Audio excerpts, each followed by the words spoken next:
Attack on Titan season 3 के अंत के बाद सर्वे कॉप्स की मार्ले पर जीत ने पूरी दुनिया को हिला कर रख दिया। जब दुनिया को पता चला कि मार्ले ने कॉलोसल और फीमेल टाइटन को खो दिया है, तो कई देशों ने इसे एक मौके की तरह देखा। मार्ले पहले से ही कई देशों का दुश्मन था और अब वो पहले से भी ज़्यादा कमज़ोर हो चुका था। इसी कारण मिडिल ईस्ट के देशों ने तुरंत मिलकर एक अलायंस बना लिया, जिससे वो मार्ले पर हमला कर सके और इसी के साथ साल 850 में एक नई जंग की शुरुआत हुई। अब साल 851 की बात करें, मार्ले ने कुछ सर्वे शिप्स को पैराडिस आइलैंड की तरफ भेजा ताकि वो जासूसी कर सके, क्योंकि फिलहाल वो बड़ा हमला करने की स्थिति में नहीं थे। लेकिन जैसे ही उनके जहाज तट पर पहुंचे, उन पर अटैक टाइटन और बाकी स्काउट्स ने हमला कर दिया। दरअसल ये स्काउट्स पूरे एक साल से मार्ले की वापसी का इंतजार कर रहे थे। अब सर्वे कॉप्स की नई कमांडर हांजी इस मौके को एक अवसर की तरह देख रही थी। वो बाहर की दुनिया के बारे में और जानना चाहती थी। किस्मत से दो ऐसे सोल्जर्स भी पकड़े गए जो उन्हें सब कुछ बताने के लिए तैयार थे, येलिना और ओनिया कपोन। ये दोनों सोल्जर्स उन देशों से थे जिन्हें मार्ले ने जीत कर जबरदस्ती अपनी आर्मी में शामिल किया था, इसलिए इन दोनों की मार्ले से कोई वफादारी नहीं थी। कुछ साल पहले येलिना ने एंटी मार्लियन वॉलेंटियर्स नाम का एक रेजिस्टेंस ग्रुप भी बनाया था, जिसका मकसद था एल्डियंस को मार्ले के अत्याचार से आज़ाद कराना। लेकिन असली साजिश ये थी कि इस ग्रुप को जीक येगर की गुप्त मदद मिल रही थी। येलिना ने हांजी को बताया कि जीक के पास एक प्लान है, जिससे पैराडिस आइलैंड को बाहरी दुनिया से सुरक्षित रखा जा सकता है। इसके बदले में वो बस इतना चाहता है कि उसे आइलैंड पर आने की इजाज़त दी जाए, उसकी मुलाकात एरन से कराई जाए। जब ये प्रस्ताव मिलिट्री के सामने रखा गया, तो ज़्यादातर लोगों ने इसे नज़रअंदाज कर दिया, क्योंकि बीच टाइटन पर कोई भी भरोसा नहीं कर पाता। लेकिन एरन ने खुद कहा कि जीक का प्लान असली हो सकता है। एरन और जीक दोनों भाई कुछ ऐसा जानते थे जो कोई और नहीं जानता था। एक साल पहले एरन ने महसूस किया था कि अगर उसका फाउंडिंग टाइटन किसी रॉयल ब्लेड वाले को छूता है, तो वो अपने सारे पावर्स को एक्टिवेट कर सकता है। इसका मतलब ये था कि वो दीवारों में बंद सारे टाइटन्स को छोड़ सकता है और किसी भी देश को तबाह कर सकता है। अगर जीक, जो कि रॉयल ब्लेड वाला बीस्ट टाइटन है, एरन को छू ले, तो ये पूरा संभव हो सकता है और इससे पैराडिस आइलैंड की सुरक्षा पक्की हो सकती है। हांजी ने जीक के प्लान को गंभीरता से लिया, लेकिन तय नहीं किया कि उसे दीवारों के अंदर लाया जाए या नहीं। इसी बीच मार्ले लगातार सर्वे शिप्स भेजता रहा और येलिना ने इस समस्या का हल निकाला। उसने वायरलेस रेडियो का इस्तेमाल करके शिप्स को शोर की तरफ बुलाया और फिर कोलोसल या अटैक टाइटन उन पर हमला कर देते। हर बार ज़्यादातर मार्ले सोल्जर्स को कैद कर लिया जाता, क्योंकि वो एलियन से नफरत करते थे और वॉलंटियर्स के साथ नहीं जुड़ना चाहते थे। अगले कुछ महीनों में येलिना और ओनिया कपोन ने आइलैंड की तरक्की में मदद करना शुरू कर दिया। जैसे उन्होंने पोर्ट बनाने का आइडिया दिया। ये पहला कदम था पैराडिस को एक मॉडर्न देश बनाने की दिशा में। और जैसे जैसे कंस्ट्रक्शन हुआ, कैदियों और एल्डियंस के बीच तनाव कम होने लगा। उदाहरण के तौर पर चीफ निकोलो को सासा से लगाव हो गया।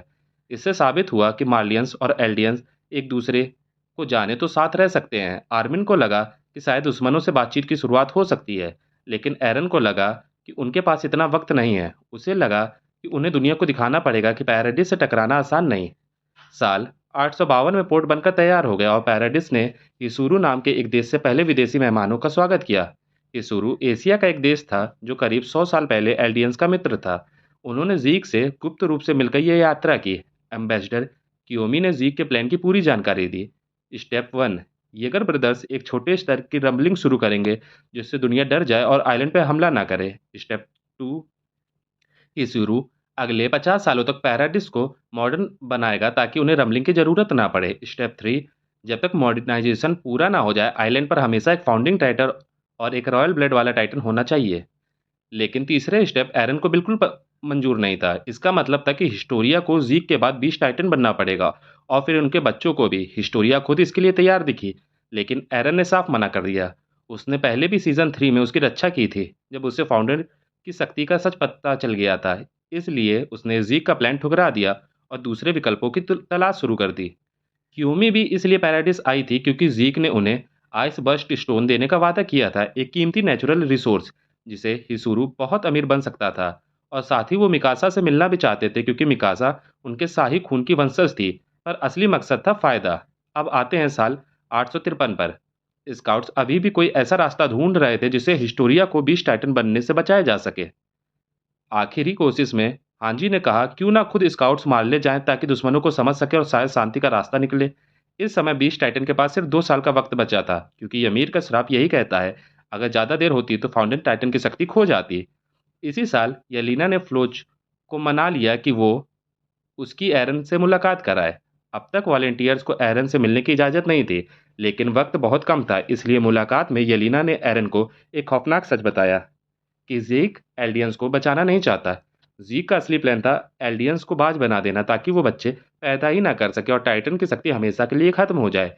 यानी एक ऐसा भविष्य जिसमें ना टाइटन्स रहेंगे और ना ही एल्डियंस का दुख। हाँ, एक छोटा सा रंबलिंग होगा दुनिया को डराने के लिए, लेकिन असली मकसद था शांतिपूर्ण विनाश। भले ही एरन ने उस समय कुछ नहीं कहा, लेकिन बाद में दिखाया गया कि वो ज़ीक के यूथेनेसिया प्लान से सहमत हो गया। अब बढ़ते हैं साल 854 की ओर। मार्ले ने आखिरकार मिडिल ईस्ट के साथ 4 साल लंबी लड़ाई जीत ली। 20 टाइटन ने दुश्मन जहाज़ों को खत्म कर दिया। इस जंग में मार्ले ने एल्डियंस को बुरी तरह से कुर्बान किया। प्योर टाइटन्स बनाकर या सुसाइड स्क्वाड की तरह इस्तेमाल कर कर। ज़ीक का सपना यही था कि एल्डियंस को अब ऐसा जीवन ना जीना पड़े। लड़ाई के बाद मार्ले के जनरल इस बात से नाराज थे कि कैसे टाइटन की शक्ति अब टेक्नोलॉजी के सामने कमजोर पड़ रही है। इसी वजह से ज़ीक ने सुझाव दिया कि एक बार फिर से पैराडिस पे हमला किया जाए और फाउंडर को चुराया जाए ताकि मार्ले बाकी देशों की तरह एडवांस बन सके। लेकिन ये सब सिर्फ ज़ीक की चाल थी। वो अपने भाई से फिर से मिलना चाहता था, लेकिन एरन अब ज़्यादा दूर नहीं था। सीजन 4 एपिसोड 2 में हम देखते हैं कि एरन मार्ले आर्मी में घुस चुका है बिना इजाज़त के। वो राइनर को दूर से देख रहा होता है और गैबी और फाल्को के साथ उसका रिश्ता देखता है। फिर वो फाल्को को धीरे-धीरे अपनी बातों में ले लेता है। फाल्को उसका भरोसा जीतता है और उसके लेटर्स भेजने लगता है। मेरा मानना है कि एरन ये लेटर्स हिसुरु की एम्बेसी को भेजता था और क्यूमी उन्हें ज़रूरतमंद लोगों तक पहुंचाती थी। शायद इसी वजह से ज़ीक को पता चल गया कि एरन मार्ले में कहाँ है और फिर दोनों भाई मिले। उन्होंने मिलकर एडियंस को बाज बनाने की योजना पर सहमति जताई, लेकिन अभी आइलैंड वापस जाना बाकी था और यहीं आता है डिक्लेरेशन ऑफ वॉर। ये एक पॉलिटिकल इवेंट था जो मार्ले के लिए जरूरी था, लेकिन एरन ने इसे अपने फायदे के लिए इस्तेमाल किया। उसने स्काउट्स को लेटर भेजा कि वो हमला करने वाला है, चाहे वो साथ दें या ना दें। इससे स्काउट्स के पास कोई चॉइस नहीं बची, क्योंकि अगर वो मदद नहीं करते तो एरन मारा जाता और बाकी दुनिया पैराडिस को तबाह कर देती। इसलिए अंत में स्काउट्स को आना ही पड़ा, ये अगर ब्रदर्स को बचाने, क्योंकि सिर्फ यही दो भाई थे जिनके पास दुनिया की सेनाओं को रोकने की ताकत थी। जैसा कि मैंने पहले बताया, अब कुछ लोग जरूर बदला लेना चाहेंगे, लेकिन युद्ध की घोषणा के बाद जो कुछ भी हुआ उस पर बात करने से पहले इस युद्ध के 4 महत्वपूर्ण पॉइंट को समझना जरूरी है। पहला पॉइंट यह है कि एरन ने मार्ले की लगभग सभी प्रमुख सैनिक अधिकारियों को खत्म कर दिया और यह जानबूझकर किया गया था ताकि मार्ले को पैराडिस आइलैंड पर पलटवार करने में ज़्यादा समय लगे। इसी कारण से आर्मी ने पोर्ट को भी तबाह कर दिया, क्योंकि मार्ले के कई जहाज नष्ट हो जाने से उनकी सेना को फिर से संगठित होने में महीनों लग जाते हैं। दूसरा पॉइंट यह था कि एरन ने लारा टाइबर से वॉरहैमर टाइटन की शक्ति छीन ली। यह एक बड़ा मामला था, क्योंकि भविष्य में उसे इस शक्ति की जरूरत पड़ने वाली थी। तीसरा पॉइंट यह था कि गैबी ने सासा को उस समय गोली मारी जब वो फाल्को उस एयरशिप पर चुपके से चढ़ गए जिसे स्काउट्स भाग रहे थे। बाद में इन दोनों को अनजाने में ही पैराडिस आइलैंड पर वापस ले आया गया। चौथा और आखिर पॉइंट ये था कि जीक ने अपनी मौत का नाटक किया ताकि मार्ले को यह शक ना हो कि उसने उन्हें धोखा दिया। अगर मार्ले को यह पता चल जाता तो उनकी प्रतिक्रिया का अंदाजा लगाना मुश्किल होता। अब एरन और जीक आइलैंड पर वापस पहुंचे तो उन्हें तुरंत अलग कर दिया गया। एरन को बिना अनुमति मार्ले पर हमला करने के लिए जेल में डाला गया और जीक को कैप्टन लिवाई की निगरानी में एक विशाल जंगल में रखा गया। इन घटनाओं के बाद पैराडिस सरकार को एरन पर भरोसा नहीं रहा। उन्हें शक था कि शायद वो अपने भाई जी के प्रभाव में है। इसी वजह से जैकरी ने फाउंडिंग टाइटन के लिए नए उत्तराधिकारी की तलाश शुरू की। पिछले 3 सालों से जो वॉलंटियर्स आइलैंड की मदद कर रहे थे उन्हें भी पिक्सिस ने नज़रबंद कर दिया, क्योंकि उनके जीक से करीबी संबंध थे। साथ ही गैबी और फाल्को को भी युद्ध बंदी बना लिया गया।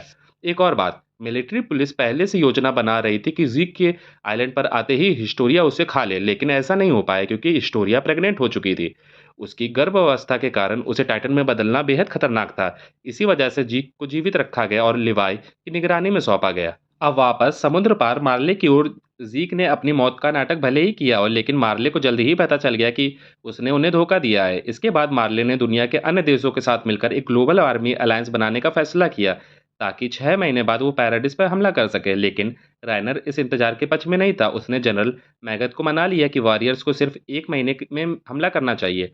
उधर पैराडिस में हालत और भी उलझते जा रहे थे। एक विद्रोही संगठन जिसे यगरिस्ट कहा गया उभरने लगा। शुरू में इसका नेतृत्व फ्लॉक कर रहा था और उनका उद्देश्य था एरन और जीक को मिलाना ताकि रमलिंग शुरू की जा सके और आइलैंड का भविष्य सुरक्षित हो। इस मकसद को पाने के लिए उन्होंने कई कदम उठाए। सबसे पहले उन्होंने जनता को एरन की गिरफ्तारी की जानकारी लीक कर दी। यह सुनते ही पूरे देश में प्रदर्शन शुरू हो गए क्योंकि लोग नहीं समझ पा रहे थे कि उनका हीरो जेल में क्यों है। इससे येगरिस्ट मूवमेंट को भारी समर्थन मिला। दूसरा बड़ा कदम, जैकरी की हत्या। जैकरी उस समय सेना में सबसे उच्च पद पर था और फाउंडिंग टाइटन के लिए उत्तराधिकारी ढूंढ रहा था। इसलिए येगरिस्ट ने उन्हें बम से उड़ा दिया। उसी दिन कुछ येगरिस्ट जो जेल के गार्ड बने हुए थे, उन्होंने फ्लॉक और अन्य साथियों को गुपचुप तरीके से रिहा कर दिया। एरन भी वॉरहैमर टाइटन की शक्ति का इस्तेमाल कर जेल से भाग निकला और सभी मिलकर जीक की तलाश में निकल पड़े। जीक का ठिकाना हांजी को पता था, इसलिए उन्होंने उसे बंदूक की नोक पर पकड़ लिया। अब बात करते हैं बीस्ट टाइटन यानी जीक की। पिछले 1 महीने से वो लिवाई और 30 सैनिकों की निगरानी में था, लेकिन जीक ने पहले से एक योजना बना रखी थी। जब पहली बार 3 साल पहले वॉलंटियर शिप्स आइलैंड पर आए थे, जीक ने उनमें अपनी स्पाइन के फ्लूइड वाला वाइन भेज दिया था। जो वाइन खास अधिकारियों को पिलाई गई और धीरे धीरे यह आइलैंड पर प्रसिद्ध हो गई। कोई नहीं जानता था कि इस वाइन में जीक का फ्लूइड मिला है, जिसे पीने वाले एक चीख में प्योर टाइटन में बदल सकते थे। जो 30 सैनिक जीक की निगरानी कर रहे थे, उन्होंने भी यह वाइन पी थी। जैसे ही वह दिन आया जब एरन और जीक मिलने वाले थे, जीक ने जोर से चीखा और सभी सैनिक टाइटन में बदल गए। जीक को लगा कि लिवाई अपने साथियों को मार नहीं पाएगा, लेकिन उसने सबको मार डाला और जीक के पीछे भागा। टकराव में जीक ने 20 टाइटन में बदलकर भागने की कोशिश की, लेकिन थंडर स्पीयर्स से उसका टाइटन शरीर उड़ा दिया गया। लिवाई उसे मारना चाहता था, लेकिन नहीं मारा क्योंकि इससे 20 टाइटन की शक्ति हमेशा के लिए खो जाती। इसलिए उसने जीक को थंडर स्पीयर से बांधकर वापस ले जाने लगा, लेकिन जीक ने मौका पाते ही अपने गले को हिलाया और थंडर स्पीयर को ब्लास्ट कर दिया। जीक, लिवाई और उसका घोड़ा सब उड़ गए। यह धमाका फ्लॉक और हांजी ने भी सुना, जो उस जंगल की ओर जा रहे थे। आवाज सुनकर वे दिशा बदलकर वहां की ओर चल दिए। अब मरने के करीब जीक को एक छोटी लड़की की झलक दिखी। उसी वक्त एक प्योर टाइटन वहां आया, जिसने अपने पेट को फाड़ कर जीक के शरीर को अंदर रख लिया। अब दीवारों के अंदर की बात करें, गैबी और फाल्को जेल से भाग निकले थे और उन्हें गांव की एक परिवार ने शरण दी। संयोग से वह परिवार था सासा का परिवार, जिसे गैबी ने मारा था, लेकिन अभी किसी को इसका पता नहीं था। सासा की बहन काया ही जानती थी कि गैबी और फाल्को मार्ले से हैं। उसने उन्हें घर भेजने के लिए निकोलो से मिलवाया। निकोलो एक मार्लियन शेफ था जिसे सासा से प्यार था। जब निकोलो को पता चला कि गैबी ही सासा की हत्यारिन है, तो झगड़ा हुआ और इसी दौरान गलती से जीक का स्पाइनल फ्लूइड फाल्को के मुंह में चला गया। इसका मतलब अगर जीक चीखे तो फाल्को भी टाइटन बन सकता है। इसके बाद सासा के परिवार को सच बताया गया। एरन, जो हाल ही में जेल से निकला था, अचानक उस कमरे में आ गया और अपने बचपन के दोस्तों मिकासा और आर्मिन से बातचीत करने लगा। बातचीत के दौरान एरन ने दोनों को मानसिक रूप से तोड़ने की कोशिश की। उसने कहा कि मिकासा सिर्फ अपनी एकरमैन प्रोग्रामिंग के चलते उसकी रक्षा करती है और आर्मिन के विचार बार्टोल्ट की यादों से नियंत्रित हैं। बाद में एरन ने आर्मिन को बुरी तरह पीटा और फिर अपने सैनिकों को बुलाकर वहां मौजूद सभी को गिरफ्तार कर लिया। सासा का परिवार भी इसी में शामिल था। अब तक यैगरिस्ट ने पूरे सैन्य बल पर कब्जा कर लिया था, क्योंकि ज्यादातर उच्च अधिकारी जीक के वाइन के जरिए जहर के प्रभाव में आ चुके थे।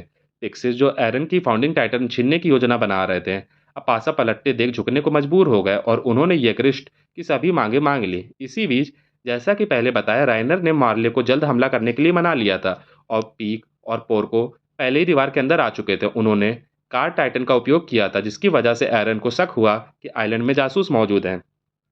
इसलिए उसने गैबी से मदद मांगी कि वह उन जासूसों को खोजने में उसकी मदद करे, लेकिन उससे पहले ही पीक सामने आई और उसने एक गार्ड को चाकू मार दिया। हालांकि पीक का मकसद एरन को मारना नहीं था, उसका उद्देश्य था उसे एक ऐसे स्थान तक ले जाना जहां फाउंडिंग टाइटन को खाया जा सके।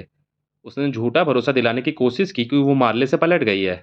एरन ने उस पर पूरा भरोसा तो नहीं किया, लेकिन उसे अपनी बात कहने का मौका जरूर दिया। लेकिन एरन को नहीं पता था कि पोर्को पहले ही उस इमारत में स्काउट बनकर छिपा हुआ है। फिर आता है पहले पार्ट का सबसे धमाकेदार पल, जब जॉ टाइटन अचानक जमीन से निकलता है और एरन पर हमला करता है। अगर एरन को पूरी तरह खा लिया गया होता तो मार्ले जीत जाता, लेकिन सौभाग्य से सिर्फ उसके पैर कटे और उसने उस दर्द का इस्तेमाल टाइटन में बदलने के लिए किया। उसकी बिजली और धुआं देखकर आसमान में मौजूद मार्ले के एयर स्ट्रिप को उसकी लोकेशन मिल गई, जिसमें राइनर, मैगथ और फाल्को का बड़ा भाई कोल्ट भी मौजूद था। अब तक तो मैंने कोल्ट का जिक्र नहीं किया था, लेकिन बता दूं कि वो फाल्को का बड़ा भाई है और मार्ले की ओर से अगला 20 टाइटन बनने वाला था, अगर जीक ने उन्हें धोखा ना दिया होता। Attack on Titan season 4 part 2 की शुरुआत होती है उस चौंकाने वाले पल से, जब मार्ले की सेनाएं अचानक शिंगाशिना डिस्ट्रिक्ट पर हमला बोल देती हैं। उनका मकसद सीधा था, फाउंडिंग टाइटन को जल्द से जल्द हासिल करना। इसी कारण पोर्को और राइनर जैसे ही मौका मिलता है, एरन को खाने की कोशिश करते हैं। सैकड़ों मार्ले के सैनिक पैरासूट के जरिए जमीन पर उतरते हैं। उनकी जिम्मेदारी थी स्काउट्स को खत्म करना, ताकि एरन के पास जो भी सुरक्षा थी वो हटाई जा सके। शुरुआत में मार्ले की ये योजना काफ़ी सफल रहती है। अटैक टाइटन एक साथ 2 टाइटन शिफ्टर्स और एंटी टाइटन कैनन से लड़ने में जूझता है। हालात इतने बिगड़ जाते हैं कि ओनियाकोपॉन को मिकासा और बाकी कैदियों से मदद की गुहार लगानी पड़ती है। तब आर्मिन उन्हें समझाता है कि भले ही ऐसा लगे कि एरन ने ज़ीक का साथ दे दिया है, लेकिन हकीकत में ज़ीक का एल्डियन नस्ल समाप्ति वाला प्लान कुछ ऐसा नहीं है जिसे एरन जैसा इंसान मानेगा। आर्मिन का अनुमान होता है कि एरन बस फाउंडिंग टाइटन की ताकत हासिल करना चाहता है ताकि एक सीमित रैम्बलिंग करके दुनिया को डरा सके और अपने देश को अगले 50 सालों तक सुरक्षित रख सके। जब स्काउट्स तैयार होकर मैदान में उतरते हैं, तब तक बीस्ट टाइटन यानी ज़ीक पहले ही एरन की मदद के लिए आ चुका होता है। पिछली बार जब ज़ीक दिखा था, उसने खुद को और लिवाई को थंडर स्पीयर से उड़ा दिया था, लेकिन रॉयल ब्लड की वजह से एक प्योर टाइटन ने अपनी मांसपेशियों की कुर्बानी देकर उसका शरीर दोबारा बनाया। लिवाई उतना किस्मत वाला नहीं था, उसने अपनी एक आँख और कुछ उँगलियाँ खो दी। दूसरी तरफ फ्लॉक ने हांजी को मजबूर किया था कि वो ज़ीक की लोकेशन बताए। जब वो लोग वहां पहुंचते हैं, हांजी लिवाई को लेकर नदी के रास्ते भाग निकलती है और जीक को वापस ले जाया जाता है। वापसी पर बीच टाइटन अपने सिग्नेचर मूव से मार्ले के सैनिकों और एयरशिप्स को मिटा देता है, साथ ही राइनर को भी हटा देता है, जिससे एरन के लिए जीक तक पहुंचने का रास्ता साफ हो जाता है। अब दोनों भाइयों को बस एक ही चीज करनी थी, संपर्क, क्योंकि रॉयल ब्लड वाला टाइटन और फाउंडिंग टाइटन अगर एक दूसरे को छू ले तो पावर एक्टिवेट हो जाती है। एक और स्काउट्स उन्हें मिलाने की कोशिश करते हैं, दूसरी ओर मार्ले उन्हें रोकने की। लड़ाई के दौरान ज़ीक पर एक एंटी टाइटन कैनन से हमला होता है। वो पूरी तरह मरता नहीं, लेकिन घायल हो जाता है और एरन को बचाने की हालत में नहीं रहता। इसी का फायदा उठाकर राइनर एनर को दबोच लेता है। ज़ीक इस स्थिति से बाहर निकलने के लिए चिल्लाता है और उसका स्क्रीम पूरे शहर को तबाही में धकेल देता है। जो भी लोग उसके स्पाइनल फ्लूइड पी चुके थे, जैसे पिक्सीज और फाल्को, वो सभी प्योर टाइटन्स में बदल जाते हैं। इसी अफरा-तफरी में फाल्को राइनर को खाने की कोशिश करता है, लेकिन आखिरकार पोर्को की कुर्बानी के बाद फाल्को को जॉ टाइटन की शक्ति मिलती है। अब एरन ज़ीक तक पहुंचने के लिए दौड़ता है, कॉनी और जीन की मदद से, लेकिन ठीक आखिरी समय में गावी उसे एंटी टाइटन राइफल से शूट कर देती है और उसका सिर उड़ जाता है। पर किस्मत का खेल देखिए, एरन का कटा हुआ सिर सीधा ज़ीक के हाथों में गिरता है और फिर सब कुछ बदल जाता है। अब दोनों भाई पाथ डायमेंशन में पहुंच चुके थे, वो जगह जहाँ ymir नाम की आत्मा और फाउंडिंग टाइटन की ताकत रहती है। यहाँ वक्त अलग तरह से चलता है। एरन को लगा वो तुरंत पहुंच गया, लेकिन ज़ीक के लिए कई साल बीत चुके थे। यहीं खुलती है एक बहुत बड़ी सच्चाई। दोनों भाइयों ने मार्ले में कहा था कि वो एल्डियंस को बाज कर देंगे, लेकिन एरन का असली इरादा कुछ और ही था। वह चाहता था कि दुनिया का हर कोना जो उसके आइलैंड के बाहर है, पूरी तरह से तबाह हो जाए, ताकि पैराडाइज आइलैंड हमेशा के लिए सुरक्षित रहे। ज़ीक को पहले से शक था कि एरन धोखा देगा, इसलिए उसने पास में सालों बिताकर यमीर को अपने पक्ष में कर लिया, ताकि यमीर केवल रॉयल ब्लड वालों की सुनती है। ज़ीक ने खुद को नाटक में जकड़ा हुआ दिखाया ताकि एरन की असली मंशा जान सके। ज़ीक सोचता है कि एरन को उनके पिता क्रीशा ने ब्रेन वॉश किया, इसलिए वह एरन को अपने पिता की यादों में ले जाता है। पर जो सामने आता है वो हैरान कर देने वाला होता है। एरन को कोई ब्रेन वॉश नहीं कर रहा था, बल्कि एरन ने ही अतीत में जाकर क्रीशा को रॉयल फैमिली को मारने के लिए उकसाया था। अटैक टाइटन की एक खास शक्ति होती है भविष्य की यादें अतीत में भेजने की, और उसी से कहानी की शुरुआत हुई थी। पास्ट में लौटते हुए ज़ीक यमीर से एल्डियंस को बाज बनाने का आदेश देता है, लेकिन एरन यमीर से इंसान की तरह बात करता है और उसे आज़ादी का विकल्प देता है। यमीर की आंखों से आंसू बहते हैं और वो एरन का साथ चुनती है। वास्तविक दुनिया में एरन का सिर दोबारा जुड़ जाता है source of all living matter से, और फिर धरती की नींव हिल जाती है, सारे टाइटन्स की हार्डनिंग टूट जाती है और सैकड़ों कॉलोसल टाइटन्स की सेना दीवार से बाहर निकलकर दुनिया को रौंदने निकल पड़ती है। अब अलायंस के सामने दो बड़ी समस्याएं थी। पहली, जीक के प्योर टाइटन्स पूरे शहर को तबाह कर रहे थे। दूसरी, फाल्को के पास जॉ टाइटन की शक्ति थी और सवाल था कि उसे किसे खिलाया जाए। कॉनी चाहता था कि उसकी माँ को फिर से इंसान बनाया जाए, इसलिए वह फाल्को को उठाकर भाग जाता है।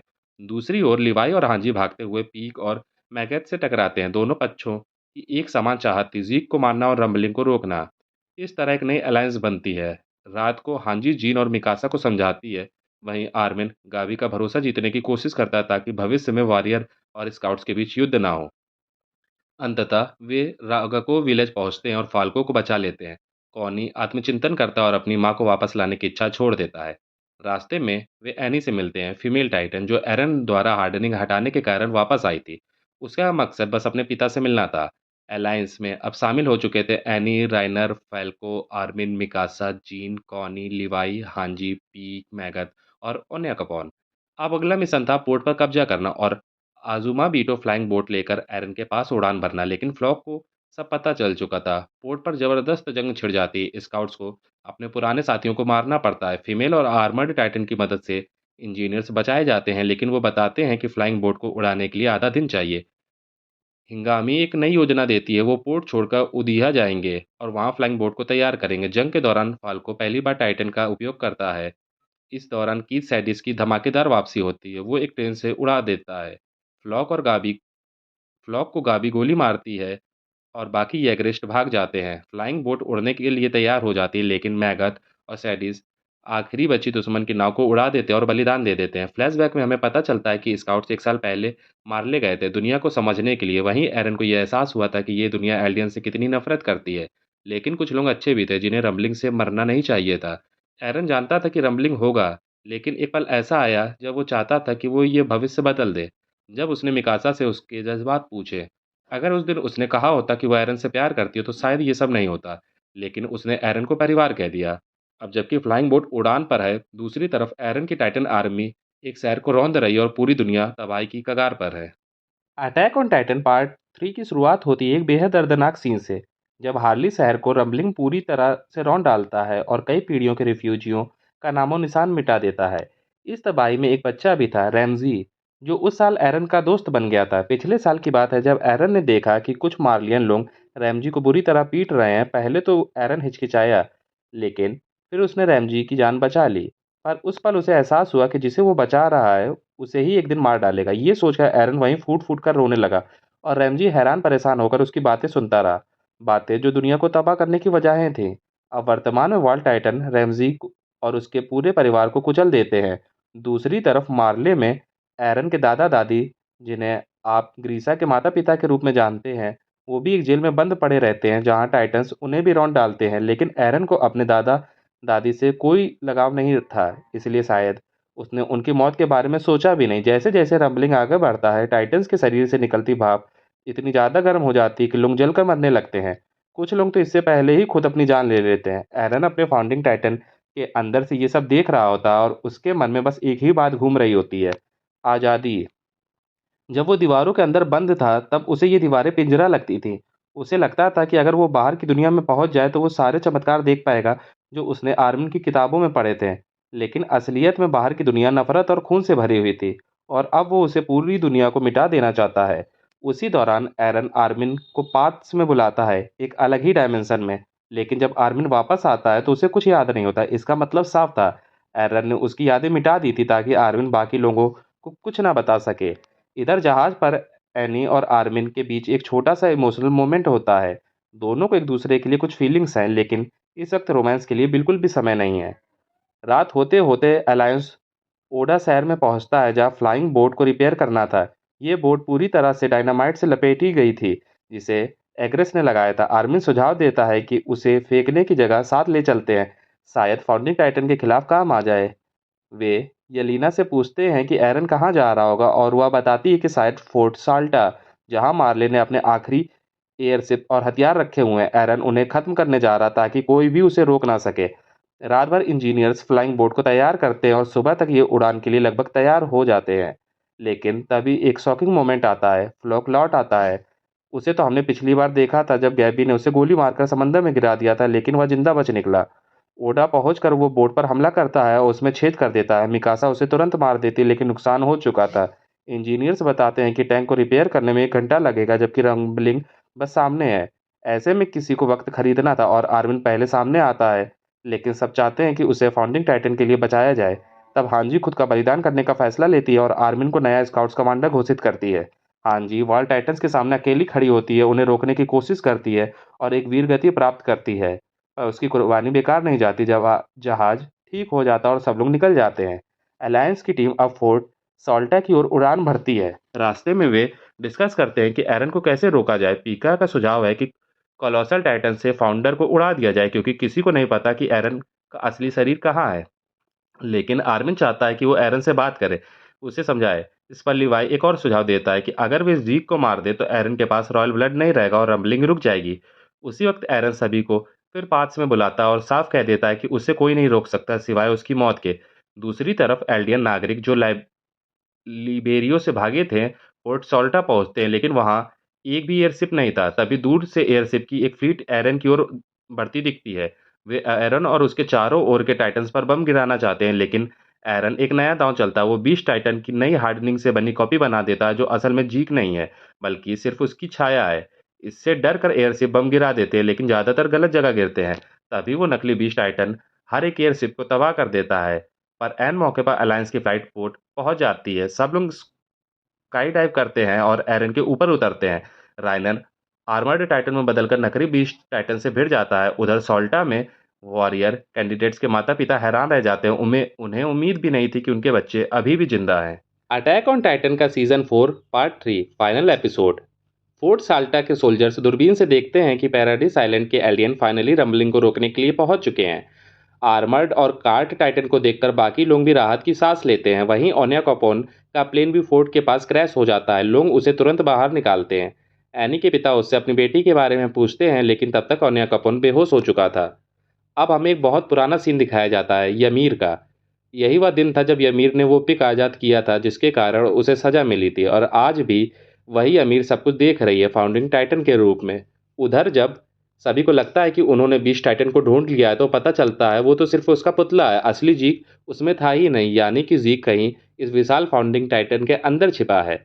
अब आर्मिन के पास एक ही रास्ता बचा है, कॉलोसल टाइटन में ट्रांसफॉर्म होकर एक बड़ा धमाका करना। पर मिकासा इससे सहमत नहीं थी, क्योंकि इसमें एरन की मौत भी हो सकती थी। आर्मिन समझाता है एरन को पहले से सब पता होगा, मुझे नहीं लगता वो इस धमाके से मरेगा। सब लोग धीरे धीरे आगे बढ़ने लगते हैं। तभी एक अजीब सा टाइटन आता है और आर्मिन को अपनी जीप से पकड़ लेता है। उसका मुंह बंद कर देता है ताकि वो ट्रांसफॉर्म ना कर सके। अब मिकासा चिल्लाती है और सबकी नज़र एरन के ऊपर जाती है, जहां ढेर सारे अजीब टाइटन्स की कॉपीज जमा हो चुकी हैं। इनमें से 3 टाइटन राइनर पर हमला कर देते हैं, लेकिन मिकासा और जीन थंडर स्पीयर से उन्हें उड़ा देते हैं।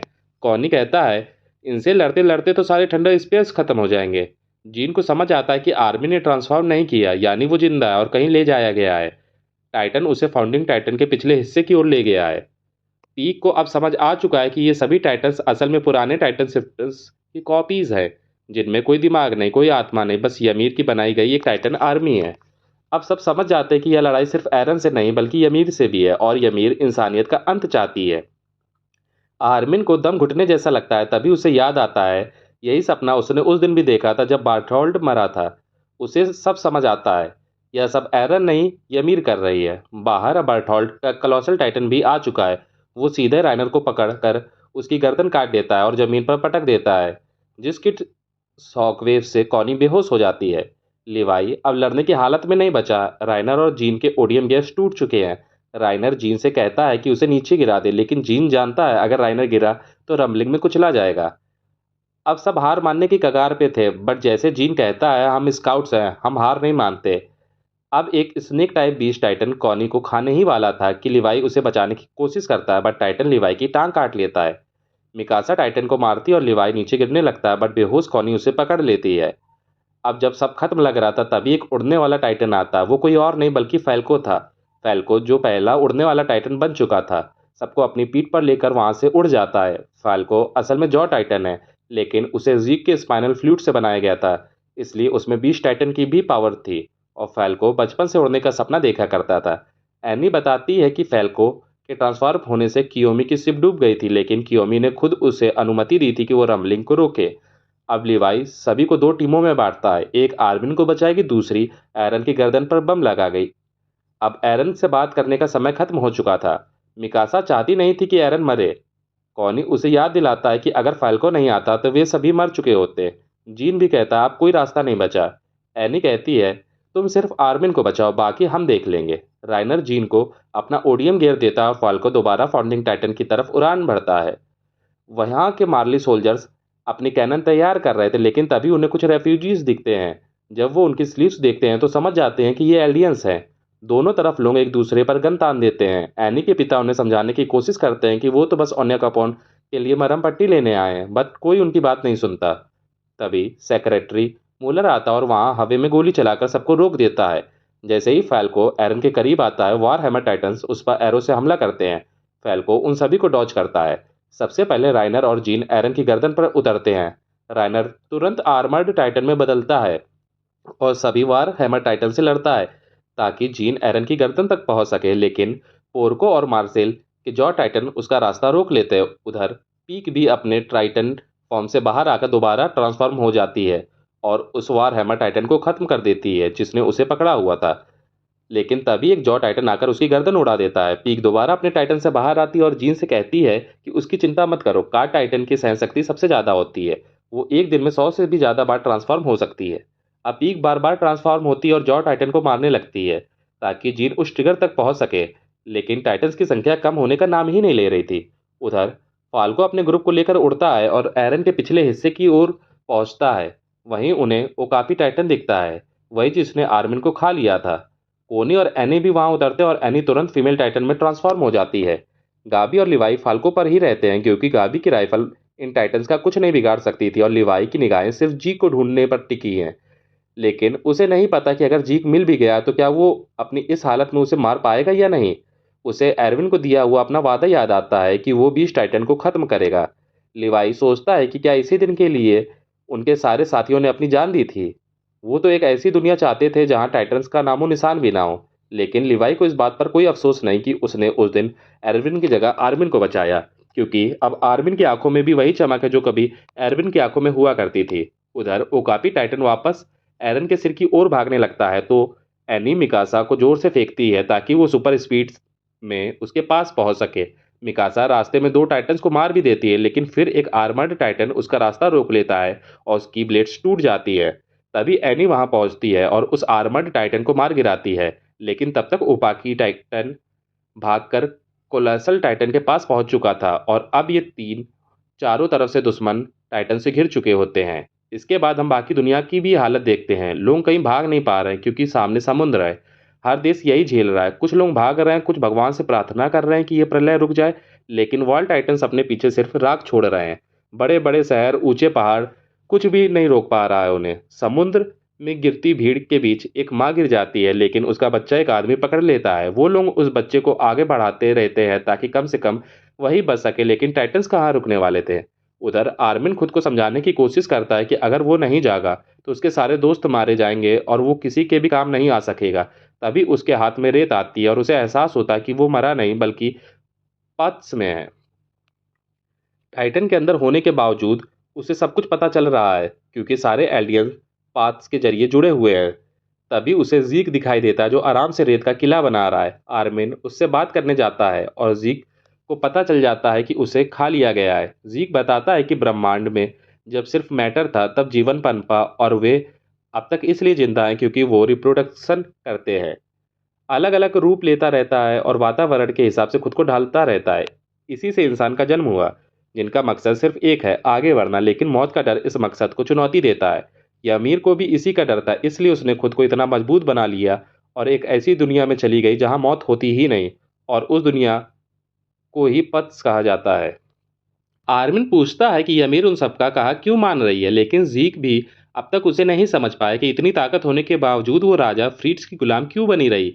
2000 साल बाद भी वो उसी के आदेश मान रही है कि टाइटन पावर खत्म नहीं होनी चाहिए। जरूर कुछ तो ऐसा है जिससे यमीर बंधी हुई है। एरन ने वो समझ लिया, इसीलिए यमीर ने जीक की जगह उसका साथ दिया।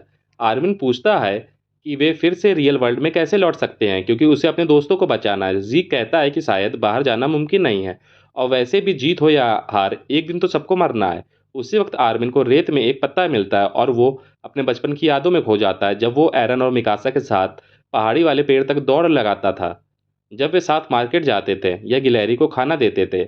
ये छोटे छोटे पल उसके लिए अनमोल थे। जीक को उसमें एक बेसबॉल दिखती है और वो खुद भी अपने बचपन में खो जाता है जब वो मिस्टर कसावर के साथ कैच खेला करता था। बार बार एक ही चीज करना जिसका कोई मतलब नहीं, लेकिन उसी में खुशी थी। तभी उन्हें बाकी पुराने टाइटन होल्डर्स दिखाई देते हैं, ग्रीशा, पोर्को, मार्सेल, यमीर, एरन क्रूगर और मिस्टर कसावर। बाहर जीन पीके को मारने से बचाता है। उसका हाथ कट चुका होता है, इसलिए वो थोड़ी देर ट्रांसफॉर्म नहीं हो सकती।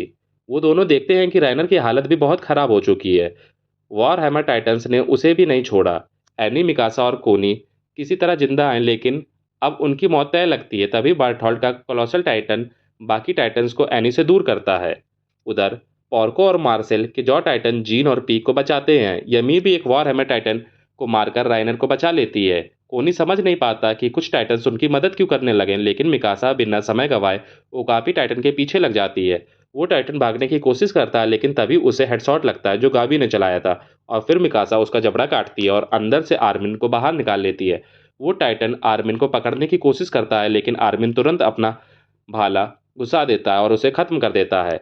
कोनी उस टाइटन की जीभ काट देती है और एनी जल्दी से आर्मिन को निकाल लेती है। तभी ग्रीशा और एरन क्रूगर भी पहुंचते हैं और बाकी बचे टाइटन्स को मारना शुरू कर देते हैं।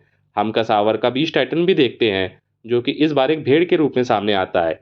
इसके बाद जीक का शरीर एक कांटों से निकलकर बाहर आता है। वो लिवाई की तरफ हाथ हिलाते हुए कहता है, मैं यहाँ हूँ, तुम मुझसे मिलना चाहते थे ना। लिवाई जीक को देखकर चौंक जाता है। दरअसल आर्मिन की वापसी जीक की वजह से ही हुई थी।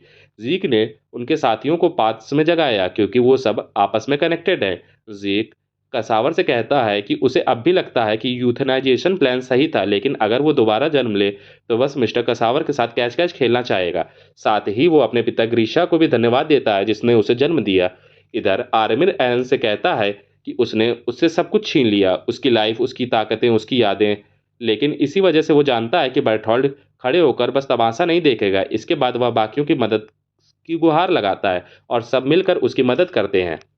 जीक ऊपर आसमान को देखता है और कहता है, आज मौसम कितना अच्छा है, काश मैं यह सब पहले देख पाता। लेकिन फिर वो कहता है कि उसने बहुत से लोगों को मारा, इसलिए अब उसके नसीब में यह सब नहीं। यह कहते ही वो अपनी आंखें बंद कर लेता है और लिवाई बिजली की गति से उसकी गर्दन काट देता है। जीक के मरते ही रमलिंग रुक जाती है। सभी वॉल टाइटन्स अपनी जगह थम जाते हैं, लेकिन एरन फिर भी आगे बढ़ता रहता है। राइनर अब जीन को उठाकर एरन की गर्दन की तरफ फेंकता है। बाकी टाइटन्स जीन का रास्ता साफ करते हैं। जीन अंत में उस ट्रिगर तक पहुंच जाता है। एरन को एक आखिरी बार सुसाइडल ब्लैक हेड कहकर वह ट्रिगर दबा देता है, जिससे एरन की गर्दन पर एक बड़ा धमाका होता है और उसका सर्किट कर नीचे गिरने लगता है। लेकिन उसकी गर्दन से वही सेंटीपीड जैसा जीव बाहर निकल कर आता है और एरन से दोबारा जुड़ने की कोशिश करने लगता है। तभी राइनर बीच में आकर उसे पकड़ लेता है। कॉनी सभी से कहता है कि वो फाल्को की पीठ पर चढ़ जाएं क्योंकि आर्मिन यहाँ एक बड़ा धमाका करने वाला है। जीन को राइनर की चिंता होती है, लेकिन पीक कहती है कि उसका आर्मर टाइटन उस धमाके को झेल सकता है और वैसे भी राइनर तो कब से मरने के लिए तैयार है। सभी वहां से उड़ जाते हैं और आर्मिन टाइटन में ट्रांसफॉर्म होकर एक न्यूक्लियर धमाका करता है। फाउंडिंग टाइटन पूरी तरह तबाह हो जाता है और चारों तरफ धुआं ही धुआं फैल जाता है। ठीक उसी समय पैराडाइज आइलैंड पर हिस्टोरिया अपने बच्चे को जन्म देती है। इधर फैल्को सभी को पोर्ट साल्वा पर ले जाता है। सब सोच में पड़ जाते हैं, क्या एरन सच में मर चुका है। तभी मिकासा को सरदर्द शुरू हो जाता है और उसे एरन से अपनी आखिरी मुलाकात याद आती है, जब मीटिंग रूम में एरन ने उससे कहा था कि वह मिकासा से नफरत करता है। यह याद कर मिकासा का दिल टूट जाता है। गाबी अपने माता पिता से मिलकर उन्हें गले लगा लेती है। फाल्को और पीक भी अपनी फैमिली में जाकर मिलते हैं। कोनी यह सब देखकर कहता है, शायद हमने रमलिंग रोककर सही किया। राइनर की मां एनी को बताती है कि उसी के पिता उन्हें यहाँ तक लेकर आए थे। एनी उन्हें ढूंढने चली जाती है। स्काउट्स आर्मिन और बाकी सभी को सही सलामत देखकर खुश हो जाते हैं, लेकिन तभी सेंटीपीड जैसा जीव लोगों की तरफ बढ़ने लगता है। राइनर और आर्मिन उसके सामने खड़े हो जाते हैं। तभी पीछे एक धमाका होता है और जीन कहता है, लगा ही था कि वह इतनी आसानी से नहीं मरेगा। यह एरन था, जो इस बार फुल फाउंडिंग टाइटन बन चुका था, जो कि आकार में कलोसल टाइटन जितना बड़ा था। गाबी कहती है, अगर वह दोबारा सेंटीपीड से जुड़ गया तो रमलिंग फिर से शुरू हो सकती है। अब उनके पास एक ही रास्ता था, उन्हें एरन को मारना होगा। मिकासा सिर पकड़कर सोचती है कि यह सब इस तरह क्यों हुआ। तभी वो सेंटीपीड एक अजीब गैस छोड़ने लगता है। उधर मूलर एल्डियंस के साथ शांति समझौता कर चुका था और सभी एक दूसरे की मदद कर रहे थे। एनी अपने पिता के पास पहुंच जाती है, लेकिन बाकी लोगों को समझ नहीं आता कि यह गैस क्या है। कोनी सोचता है, कहीं यह वही गैस तो नहीं जो मेरे गांव में छोड़ी गई थी और सारे लोग प्योर टाइटन में बदल गए थे। यह सुनते ही लिवाई मिकासा और पीक को फाल्को पर चढ़ने को कहता है, क्योंकि यह गैस टाइटन शिफ्टर्स और एकरमैन पर असर नहीं करेगी, लेकिन बाकी सब प्योर टाइटन बन जाएंगे। पीक रोते हुए कहती है, जिन लोगों के लिए हमने इतना सब किया उन्हें ही खो देंगे। तीनों फाल्को पर बैठकर उड़ जाते हैं। जीन और कोनी नीचे रह जाते हैं। एक दूसरे के कंधे पर हाथ रखकर कहते हैं, हमें अपने साथियों पर भरोसा है। उन्हें अपने स्काउट्स की एंट्री सेरेमनी याद आती है, जब उन्होंने ये रास्ता चुना था। इसके बाद हम देखते हैं सभी लोग प्योर टाइटन्स में बदल गए हैं। एनी का पिता भी यह देखकर मूलर भी डर जाता है। ये प्योर टाइटन अब सेंटीपीड की तरफ बढ़ने लगते हैं। राइनर यह देखकर बहुत दुखी हो जाता है। तभी पीक और एनी भी उसकी मदद को आ जाते हैं। दूसरी तरफ आर्मिन भी अपनी आखिरी लड़ाई शुरू करता है। लिवाई मिकासा से कहता है, हिम्मत रखो, अब बस तुम ही बची हो जो एरन को मार सकती हो। लेकिन मिकासा टूट चुकी है। वो कहती है, मैं वापस अपने घर जाना चाहती हूँ, जहाँ मैं एरन के साथ रह सकूँ। इसके बाद हम एक सीन देखते हैं, मिकासा एक पहाड़ी घर में सो रही होती है। एरन पास आकर उसे जगाता है। एरन लकड़ियां काट रहा है और मिकासा को लगता है कि उसने एक बहुत लंबा सपना देखा। उसकी आंखों में आंसू आ जाते हैं, जैसे पहले एपिसोड में एरन के साथ हुआ था। यह सब मिकासा का सपना था या शायद एक अल्टरनेट टाइमलाइन। अगर उस दिन मिकासा ने एरन को अपनी फीलिंग्स बता दी होती तो शायद वो दोनों सब कुछ छोड़कर इस जंगल में आ जाते हैं और एरन बिना रंबलिंग किए शांति से अपने बचे हुए 4 साल जी लेता। लेकिन ऐसा हुआ नहीं। अब एरन मिकासा से वादा मांगता है, जब मैं मर जाऊं तो तुम मुझे भूल जाना और खुश रहना। अपने स्कार्फ को भी फेंक देना। कहानी फिर से प्रेजेंट में लौटती है। आर्मिन्स के बीच जबरदस्त लड़ाई चल रही थी। मिकासा एरन से माफी मांगती है क्योंकि वो कभी नहीं भूल सकती। फिर मिकासा फाल्को और लिवा से कहती है कि एरन का सिर उसके टाइटन के मुंह में है, इसलिए वहां तक पहुंचने में मदद करे। फाल्को उन्हें एरन के पास ले जाता है और लिवाई एरन के पास जाकर उसके मुंह में सीधा ठंडा स्पेस मार देता है, जिससे उसके दांतों में छेद हो जाता है। उसी छेद से मिकासा टाइटन के मुंह के अंदर घुसती है जहां एरन का सिर होता है। मिकासा मुस्कुराते हुए एरन की गर्दन काट देती है। एरन मरने से पहले आखिरी बार मिकासा को देखता है और अपनी आंखें बंद कर लेता है। मिकासा कहती है, मैं तुमसे फिर मिलूंगी, शायद किसी और समय किसी और दुनिया में। फिर वो एरन के सिर को उठाकर उसे किस करती है और यमीर पीछे खड़ी ये सब देख रही होती है। इसके बाद हम देखते हैं कि एरन और आर्मिन्स आपस में बातचीत कर रहे होते हैं। एरन बताता है कि अटैक टाइटन को भविष्य दिखता है और वो आर्मिन और मिकासा को खुद से दूर करना चाहता था ताकि जब वो मरे तो उन्हें कम दर्द हो। एरन का असली प्लान यही था कि उसके दोस्त उसे मार दें और रंबलिंग रोक दें ताकि पैराडाइज के लोग पूरी दुनिया की नज़रों में हीरो बन जाएं, जैसे ग्रेट टाइटन वॉर के बाद हेलस बना था। फिर एरन आर्मिन को उस जगह ले जाता है जिसका सपना उन्होंने बचपन में देखा था, एक ज्वालामुखी के पास जहां लावा बह रहा था। वहां एरन बताता है कि टाइटन पावर अभी तक जिंदा है क्योंकि ymir अब तक राजा फ्रिट्ज का हुक्म मान रही है, जबकि उसने उसे हमेशा टॉर्चर किया था। फिर भी वो क्यों उसका गुलाम बनी रही? क्योंकि ymir राजा फ्रिट्ज से प्यार करती थी। एरन को यह सब पहले पता चल गया था। उसने ymir को टच किया था। वो बताता है कि ymir इंतजार कर रही थी कि कोई आए और उसे इस टॉक्सिक प्यार से आज़ादी दिलाए, और वो कोई और नहीं बल्कि मिकासा थी। मिकासा क्यों, ये एरन को भी नहीं पता, लेकिन उसे इतना जरूर पता था कि सब लड़ाइयाँ, रंबलिंग, सब कुछ सिर्फ इसलिए हो रहा था ताकि मिकासा ymir को आज़ाद कर सके। वो दिन जब एरन ने हिस्टोरिया का हाथ चूमा तभी उसने यह सब देख लिया था। एरन कहता है कि फाउंडिंग टाइटन की पावर की वजह से उसका दिमाग खराब हो गया है। पास्ट फ्यूचर सब एक साथ दिखता है और कुछ फैसले उसने खुद लिए। जैसे उस दिन शिंगरशीना पर अटैक हुआ तो बर्टहोल्ड को स्माइलिंग टाइटन के हवाले नहीं किया गया, बल्कि एरन ने खुद उस टाइटन को अपने घर की तरफ भेजा ताकि उसकी मां को खा सके।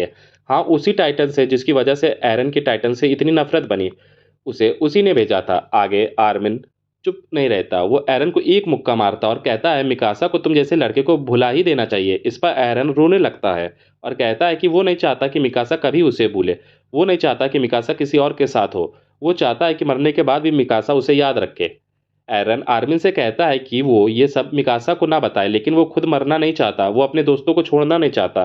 अब वो समुद्र किनारे होते हैं जहां एरन कहता है कि उसने रंबलिंग से 80% इंसानियत को खत्म कर दिया है। आर्मिन उसका कॉलर पकड़ लेता और चिल्लाता है कि यह सब रोकना अब भी मुमकिन है, लेकिन एरन कहता है कि चाहे कुछ भी कर लो, जो उसने फ्यूचर में देखा वही होगा, सब कुछ पहले से तय है। आर्मिन कहता है कि किलिंग सॉल्यूशन नहीं है, इससे सिर्फ नफरत फैलती है। एरन को याद आता है कि जब ग्रीसा ने उसका नाम रखा था तुम आज़ाद हो, और उसे लगा था कि वह सब कुछ बराबर कर देगा, लेकिन उसके पावर के कारण हांजी और सासा जैसे दोस्त मारे गए और सब उसी की गलती है। अब आर्मिन अपने खून से एक सेल निकालता है जो उन्हें समुद्र में मिला था और कहता है कि गलती उसकी भी है क्योंकि उसी ने एरन को बाहरी दुनिया की किताब दिखाई थी। एरन उसे धन्यवाद करता है और बोलता है कि अब जो कुछ भी होगा उसकी जिम्मेदारी दोनों की होगी, और अगर नर्क है तो वो दोनों साथ जाएंगे। इसके बाद वो दोनों गले लगते हैं। एरन कहता है कि वो अब आर्मिन को यह मेमोरी मिटा रहा है, लेकिन जब सब खत्म होगा तो आर्मिन को ये सब याद आ जाएगा। मैं नर्क में तुम्हारा इंतजार करूंगा, वो कहता है। और अब आर्मिन वापस रियल वर्ल्ड में लौटता है। असल में जब आर्मिन शिप पर था तभी एरन ने उसे अंदर बुलाकर यह सब बताया था, लेकिन उसकी मेमोरी हटा दी थी। अब क्योंकि एरन मर चुका है, सब याद आ गया। अब मिकासा एरन का सिर लेकर आर्मिन के पास आती है और उसे मरा देखकर आर्मिन रोने लगता है। फिर वो मिकासा को बताता है कि एरन ने उसे पहले ही बता दिया था कि मिकासा जो भी करेगी उसके परिणाम स्वरूप पूरी दुनिया से टाइटन पावर मिट जाएगी, और ऐसा ही होता है। जो लोग प्योर टाइटन बने हुए थे वो सब वापस इंसान बन जाते हैं।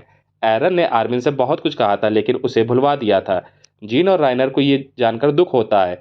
कोनी को एरन ने बताया था कि उसकी माँ वापस इंसान बन जाएगी। उसने सबको लंबी और खुशहाल ज़िंदगी जीने को कहा था। पीक सोचती है, काश एरन ने उससे ही बात की होती। एनी अपने फादर को गले लगाती है। उसने अपना वादा पूरा कर दिया था। लिवाई एक पत्थर के सहारे बैठा होता है। उसकी आंखों के सामने अपने शहीद सर्वे कॉप साथियों की आत्माएं दिखाई देती हैं। वे सब उसे सैल्यूट करते हैं और लिवाई भी उन्हें सैल्यूट करता है। उसकी आंखों में आंसू बहने लगते हैं। वहीं जीन और कोनी को साशा की आत्मा नजर आती है और उसे देखकर वो दोनों भी रोने लगते हैं। फॉल्को दौड़कर गाबी को गले लगाने जाता है, लेकिन गाबी उसे सीधा सुप्लेक्स मार देती है।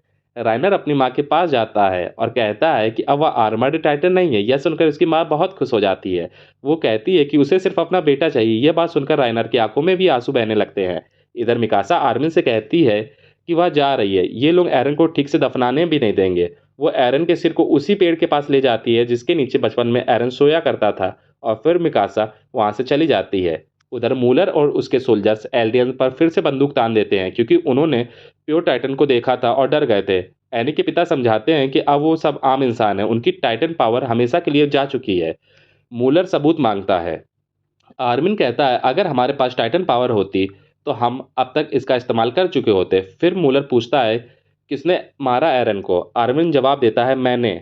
आर्मिन ने एरन येगर को मारा। मिकासा जब जा रही होती है तो उसे ymir दिखाई देती है, अब अपने पुराने बच्चे रूप में नहीं बल्कि असली रूप में। मिकासा समझ जाती है कि यही ymir है जो हमेशा उसके दिमाग में झांका करती थी। मिकासा कहती है तुम्हारा प्यार किसी बुरे सपने की तरह था, अब सब खत्म हो गया, लेकिन मैं आज इस दुनिया में हूँ सिर्फ तुम्हारी वजह से।